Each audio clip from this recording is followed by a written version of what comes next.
Hello, and welcome back to the AI Ethics Now podcast. My name is Dr. Tom Ritchie. Really excited to be joined today by Pavan Konanor. Hi, Pavan. Hey, how are you, Tom? Yeah, I'm not too bad, thank you. How are you doing? I'm doing good. Yeah, not too bad at all. Amazing. Thank you so much for joining us. I wanted to ask if you could tell us a little bit more about your current role and what you do and your interest in the topic of AI. Yeah, thanks for asking. I have a primary role and then a secondary role that I've been doing kind of for the last several years. My primary role now is I'm a co-founder of a AI education startup called Hoja AI. And so basically, we are working with AI and trying to create a one-to-one personalized learning platform that can use AI to give better education to people that are trying to learn stuff. In my other kind of hat, I've been teaching and lecturing at Ada College, it's an apprenticeship college, not for profit. And I've been doing that for the last several years. And actually, the funny part of where my worlds have collided is I've been kind of working in tech and lecturing. And what I lecture on is predominantly innovation and things like that, entrepreneurship, and I do modules on AI and all these types of things, and then I actually just got way more interested and saw a lot of opportunities for using AI, both in the tech world, but then trying to do it in education, and so that's where I've come to.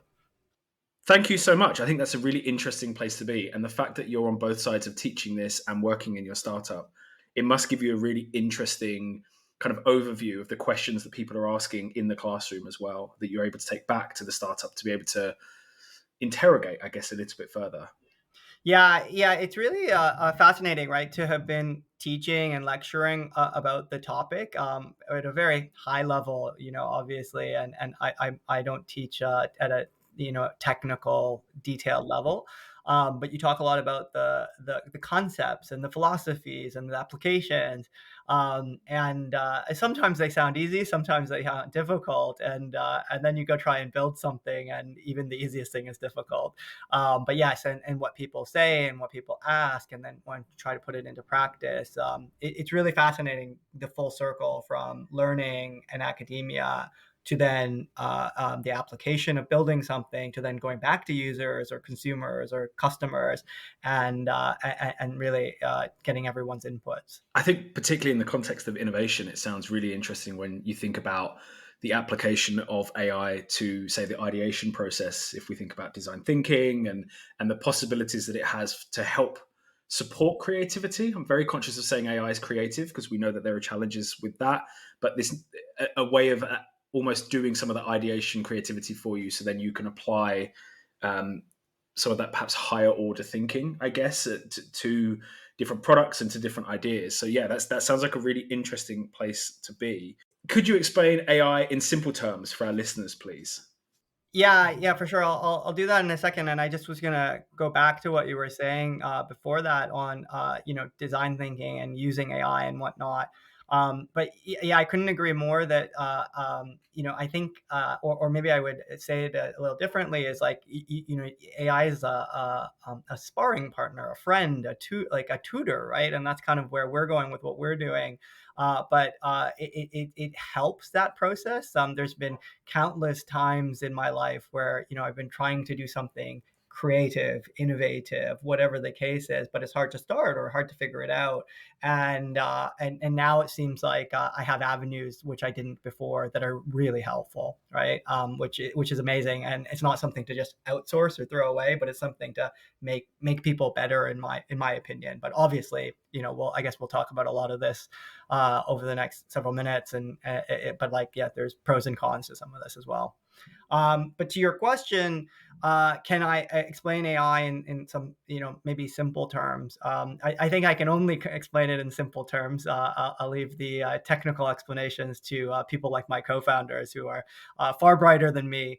The way I look at it is artificial intelligence, or obviously as everyone calls it, AI, is effectively like teaching a computer to think and make decisions similar to how humans do. It's about creating software that can solve problems, recognize patterns or make predictions. And I think with AI, there's also this component of learning from data and learning from something. Imagine if it's a robot that can recognize your face, or a program that can recommend new music or movies, things that we kind of know. These are examples of AI at work, right? Which some of us might just be like, yeah, that's so obvious, and some of us be like, oh, I didn't really understand that. But sometimes when you take a step back, I think we kind of get what AI is in many ways, but maybe not the deeper sense of it. Yeah, and I think there are so many aspects of AI that are kind of already in our lives. You mentioned about recommendations of, say, films or music. And I think sometimes the way that we think about AI, it can be in these kind of grandiose terms of super intelligence, or, a world controlled by AI in the future, when actually AI has a perhaps much more fundamental role in helping us with more of those day-to-day tasks, more of those repetitive tasks, perhaps is the way to think about it, where yes, we can do that, but is that the best use of our time? And if AI can eliminate some of those more mundane activities, it allows you as a human to uh, almost bring your what makes you human. And this is why it's such an interesting debate, I think, around artificial intelligence and human intelligence, because to understand artificial intelligence, we almost have to understand what is it that makes us human, what makes us different from the machine, and then how do we apply that to create better outcomes. Yeah, yeah, it's a fascinating point, right? Like the extremes of AI and the topic. You can go in so many different ways here.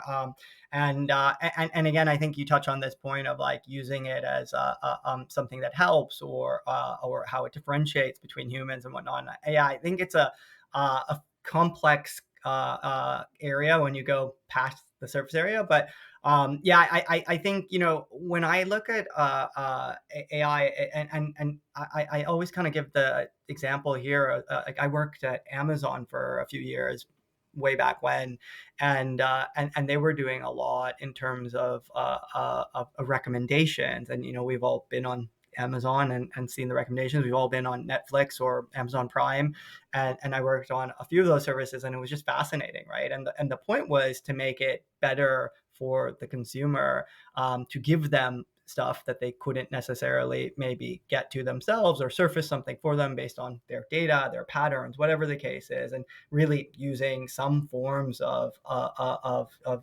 working with their data or people similar to them to give these recommendations, right? And actually, if I expand on that example a little bit, the goal, I think, when I was at Amazon, at least what I thought was to try and use these machines to make our jobs better, the output for customers better, and that was a bit strange at the time. And they had this term of like hands off the wheel, where you were basically trying to almost mimic this like automated driving concept, but internally to tools and processes. And ultimately, I think everyone's so used to it now, but back like 10 years ago, it was a bit strange, both as an employee, but also if you think about the consumer's perspective of it. Now I think everyone's just like, yeah, I prefer this. Like, what song are you going to recommend next to me on Spotify, right? Why haven't you told me what to do next? But yeah, it's been interesting how it goes. And what an amazing experience for you to have almost been there as that was developing. I think your last point about almost how we're using AI to begin to program us in a way where it's giving you that next recommendation, that next song. But then that raises a huge number of questions that I'm sure we can get into around some perhaps of the ethics of this, because we've been talking a little bit about the black box of AI, about what actually happens inside there. I think we've also been touching on something that we already see to an extent on social media, which is this challenge sometimes of echo chambers, where if you're always being recommended what an algorithm is saying, you might never go and find the things outside of that. You only ever may listen to the same 50 songs, but in kind of various different compositions, because it keeps giving you the same set. And there are some real challenges with that I think as a society we are beginning to talk about more, and perhaps is something, particularly for the students listening, to think about the ramifications that come with that of when we think about AI, we need to think about training data, and then where's that data coming from, and whose voices perhaps are missing from training data. There's so many, literally, just with this discussion, there's so many different threads we could pull on to go down. Yeah, yeah, totally, and I think, it touches on so many different things, and I mean, I think it's the safe example to talk about music and movies, but, you take it to news and what our feeds are full of, take it into, like, voting and elections, which were, just passed and coming into, depending what part of the world you're in, and then you start to become, "Oh, wow, like, this is complicated," and these echo chambers and, what can happen, let alone if you start to go deeper into AI and you touched about like this big complex grandiose what's AI, like the whole this whole concept of can you break AI down into narrow AI or like general AI, right? And are we going to get to artificial general intelligence and all of these concepts where you're starting to go, wow, this is mind blowing, right? To what we see on a day to day basis now, which is pretty mainstream, which is generative AI and just stuff getting reproduced for us. But you take this generative AI and we go back to the news example, and well, what is news anymore, or where did that article come from? How much of it is reproduced? How much of it is real? Doesn't matter, right? And but again, there are some real world implications, not only from what song am I going to listen to, and can I listen to new songs or not because I might be stuck in a loop, or who am I going to vote for, right? And so that becomes a bit challenging, I think, and you probably where the ethics debate starts to get even more intense. And another part of the ethics debate, I think, comes in where I was talking about things earlier about jobs and how people's jobs change and or even get replaced and things like this. We could also then talk about energy consumption and actually how much energy these things are beginning to require just to keep them working. And then on top of that, you also have a lot of questions about, and I've kind of alluded to it, but where's the data coming from? And the historian in me sits there and says, well, actually, the majority of history in the world is not written down. The majority of it's oral tradition. How are we capturing that in AI?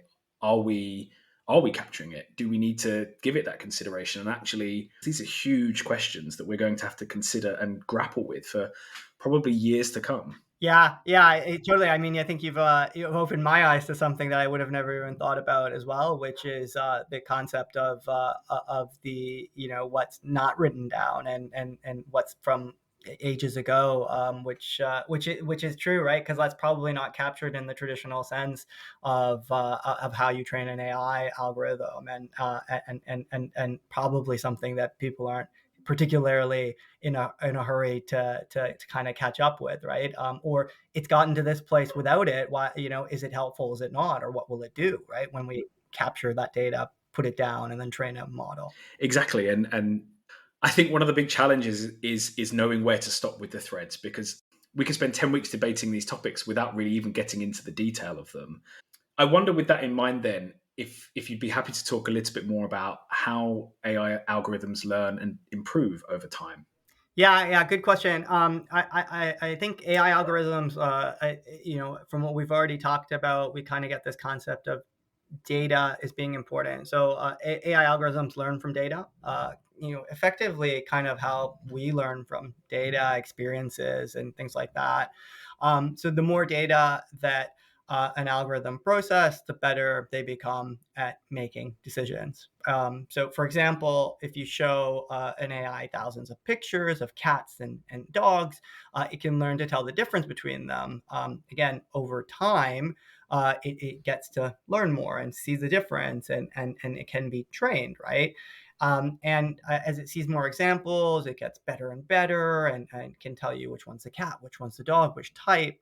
And the process, as I was alluding to, is called training, and it involves adjusting the AI's internal rule to improve accuracy, right? And this is a particular branch of AI that we talk about in that example, but for all intents and purposes, it's the same kind of concept across the board. Yeah, and I think that's a really interesting introduction to some of the ways in which AI is trained. Let's step back. A different question. We as humans make decisions based on incomplete data. But so many of the debates around training AI are people discussing we need to have more and more complete data. And it makes you wonder, where is the point in which where do we feel comfortable with the amount of data that an AI can have to make a decision or to give a recommendation? And is that a fixed point for every issue? Or Yeah, I think yeah, I think it's tricky, right? Like how much should the AI be trained? Who gets to tell someone how much it should be trained? When is it good? When is it bad? Right? I tend to always, where my head goes with this stuff is like the AI or the algorithm. Obviously a machine, but like the way you're training them is kind of how you train a human to do something. And when can you say the human has done it enough, or is correct, or is good enough? And I guess there's tests you could do, there's ways to measure, but ultimately someone's there dictating that, hey, this model has been trained enough, and thus it can go out in the world. And you have to assume that whoever that is has done their diligence and trained the person correctly. And again, not a person in this case, an algorithm. A bit of a challenging topic to get your heads around, and really know where to draw the line, I think. and I think that lack of clarity is perhaps what makes this discussion interesting, because it's up to every person in their context to decide where is that line. And I think for most of our students, they'll be in diverse disciplines and they'll be working in those fields now and in the future. And it's about deciding critically, okay, how much of this tool am I going to use in my role that's related to chemistry, and actually to be able to usefully contemplate where are the lines within which we're going to use AI here. Because ChatGPT, things when it became popular, I was very conscious about, when asking a question, putting please on the end, which has no benefit for the computer in that moment at all, absolutely none. But there is that part, as you say, of wanting to be polite and wanting to. It's been described somewhere by someone else I've spoken to as like prompt craft, the ability to craft prompts that get you what you want, but almost have a humanistic element, that you're not just treating AI like a machine. I'll be really interested, and please say if you don't want to speak about it, but I'd be really interested to learn a little bit more about the app actually that you're developing, because a lot of these questions will be considered in that. If you'd like to talk about it a little bit more. Yeah, yeah, of course. What we're creating, again, it's called Hoja, and it's Hoja.ai. Anyone can take a look. And basically, I'll actually start with kind of the problem we're trying to tackle, and where the genesis of this came from. And it kind of touches a little bit about what you were talking about earlier on, like, people from different disciplines, they have different ways of maybe using AI or learning. And the same premise kind of came to me, and probably many people, both on the side of being a learner or an academic and teaching. Everyone learns very differently. And I don't know about you, but from when I teach, it's almost impossible to do anything other than generic slides or generic lessons, because there's too many students and one of me.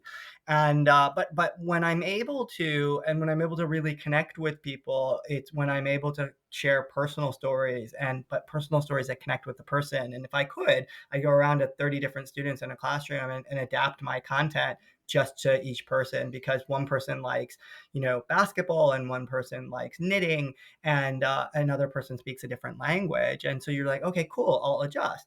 I can't do that. It's not, literally not humanly possible for me to do that. It's exhausting. It's time consuming. I probably don't have the skill set. Now with AI, or even generative AI, let alone all the other facets, I'm able to do that a lot easier. And so that's kind of where the concept came from. And it was just like, hey, in my other jobs, I was a marketer for years, and would personalize advertisement, and would really get these really clever things you could say to people, like exactly what they would want to see, or maybe not, but you would still get to them. And anyway, so we tried to take this concept and say, okay, can we personalize learning, right? And use AI, and use generative AI, and get a chat and tutor experience that's more personal, always there for you, fraction of the cost, and then keep going from there. Personalized lessons, personalized content in the lessons, and it goes from interest based to how you're working and interacting with the platform. But the basic premise of it is like one-to-one learning that's personalized to you. And I can imagine a digital AI tutor, but it's also personalizing all the learning. I think so many of the discussions around the uses of AI, we tend to go down the negative route, but actually what you're describing with Hoja AI sounds so positive and it sounds so necessary. And I was nodding along to your point about you can't tailor your teaching style to 30 people in the room because you cannot do that. You'd be there for weeks and no one would learn anything and you just leave a broken mess. That's pretty much where you'd be if you tried to do that. But I think it sounds like a really interesting platform for people to be able to use. And I'll put it up so that students can have a look at it as well, because we're talking a lot about uses of AI in relation to the UN Sustainable Development Goals, of which is to do with education and things like that. So you can see where platforms like what you're describing will have a really interesting place. What do you think are the main ethical considerations that we need to have when training these types of AI models? So yeah, ethical considerations is something that we think about a lot when training AI. I think it's important to look at fairness, privacy, accountability. As we've talked about, AI models learn from data, and if the data is biased, right? For instance, includes stereotypes or unfair assumptions, or just even depending on who published the data or where it came from, right? This then can really throw off what you get as outputs. And again, if we just think about generative AI, which is just a subset of AI, it's where a lot of us, I think, are using and learning and working with AI these days. It really depends on all of these things, that data set, but equally, like also what are the parameters put around the data set? Who developed the program? Who developed the tool? What did they think about, right? And I think it's really difficult because right now we see with these ethical considerations, even as like someone maybe in the middle trying to work with AI and work with tools, there is this bit of a black box, as I think you've alluded to, and so to the degree that you can try and explore and learn more, at some point also, I think a bit of this is outside of your hands as well. But yeah, I think just to recap: fairness, privacy, accountability, and then from the other side of it, just even creating software tools or using it, I think it's your diligence as a person, as a creator, as a student, to try and figure out as much as you can where the data is coming from. Maybe not where it's coming from, but what are the responses you're going to get before you cut, paste, and put it on a project, which I don't think none of us recommend that. Just be comfortable with where it's coming from, read it, interrogate it, go back and forth, because I think that's where you can get much better output before you just put something that might be wrong or unfair or inaccurate. Yeah, particularly I think in relation to what we hear a lot about around AI hallucinations and the ability to create entire sources and entire arguments and concepts almost out of thin air because it understands what facts look like, but it doesn't understand the facts. And so if it can get something that looks like a fact, it will present it as such. I really like your point about fairness, privacy, and accountability. I would say that's a really good starting point for those listening when considering the ethics that come with using AI. And it also then leads itself to a bigger question that perhaps we talk about here, perhaps not, but and you also said it as well with who's almost programming this. And if we think about AI platforms at the moment, you have your big Google platforms, OpenAI, Microsoft, Google, and so on. And it's about almost understanding what type of AI are they trying to create, and is there a way of effectively auditing the way in which they create their AI, and actually to allow you to understand that okay, ethically, it's one platform is very, very good in this space, but perhaps is slightly more challenged in this space. And it comes back to this concept that perhaps we are coming to within the world of AI is more around the governance of it. Who's deciding, who are putting the rules in place, and then almost who's watching the people who are deciding, who watches the watchers to make sure that quote unquote doing the right thing when it comes to AI, because I think so much of these discussions is couched within existing AI models when perhaps we don't even entirely understand how they're programmed, why they're programmed the way they are, and it's a big thing to consider. There are no easy answers with that. Yeah, totally, and I think that the that last point I was making about accountability is probably like one of the bigger ones, right? To what you're saying, I mean, I think that's where I summarize it as well. It's who is accountable? How are they getting the data? What are they doing with it? What how do we make sure that someone's accountable and sharing, right? What's in the model, in the machine, just maybe make it easier for us to decipher and understand to the degree that you can with something so complex. So it's not, again, so simple, but I think that's where a lot of people seem to have questions. And now I think from the seat that I'm in, I work with students who fully embrace the technology. I work with academics who, I think are very skeptical or possibly just, wanting to make sure it's the right thing. And then same thing, right? In in life and in business, like some people want to do it, some people don't, and but I think the thing that people who are skeptical want is to understand how it works, or where is it coming from, where is it going. But the point on having someone be watched and a watcher and all this, I definitely agree, and governance is a big topic. But where do you start and who should do it, right? Again, all for governance, but it's not obviously that simple, and it doesn't necessarily mean it should be a government doing it. Yeah, I completely agree, and I think the European Union are trying to do some work around this, but you're entirely correct around who does this. Where does it happen? When does it happen? Are we at the right stage yet? And so many other challenges besides.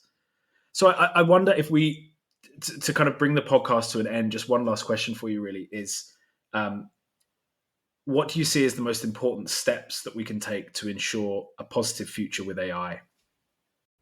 Yeah, I have some thoughts on this, and I'll kind of jump into that in a second.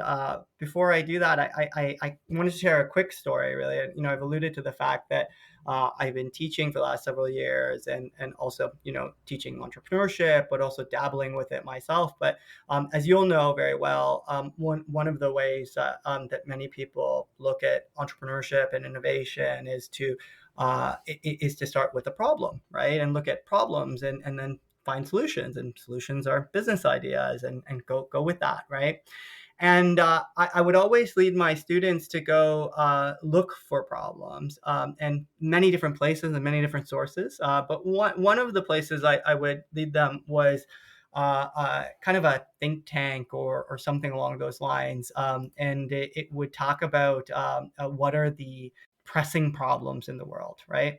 And if I was to ask most people for the last several years, what are the most pressing problems in the world? Like, I mean, at least I know for me, I would have said, number one, environment, right? And that's just my point of view. Maybe it's pandemics, maybe it's war, maybe it's numerous other things, but that's where I would have kind of naturally gone. And so, anyways, the first time I pointed out this top problem in the world, it was something Oxford related, a think tank. I was just like reading it, and it was AI was the top problem that they could foresee, and an environment maybe second, and all these other things very close on that top list. And I was just like, I don't get it, right? And like, how is AI the top problem? And I think only now, as I start to see it and dive into it, it's just the acceleration and the speed in which a problem can happen. And we've talked about the positive and the negative so far. And without governance and without these things in place, it can get really scary really fast, right? And so when you ask the question, what are the most important steps we can take to ensure a positive future with AI, I think it's a really big and important question. The way I look at it is three things, really: education, regulation, and collaboration. So first, educating people about AI will help everyone understand the potentials and its challenges, where it's coming from, what it's doing. So we are more kind of in charge to the degree we can be. I think the second point on creating regulations and guidelines, it can ensure that AI is developed and used responsibly, both for the user and the creator. Again, who does it? Different story. And then lastly, collaboration, I guess, kind of touches on this. It can't just be governments, it can't just be businesses. It has to be kind of a collaborative effort, government, business, communities, local interest groups. Everyone has to participate, both to give a voice, to not have bias, to participate in this positive world, this positive future. Because I think AI is already there. It's already such a big part of our day to day. I think that's such a great answer. I think it's really clear, and I really like the breakdown between education, regulation, and collaboration. Thank you so much, Pavan. Look forward to speaking to you again in future. Have a lovely rest of the day. Thanks so much. Thank you so much for having me.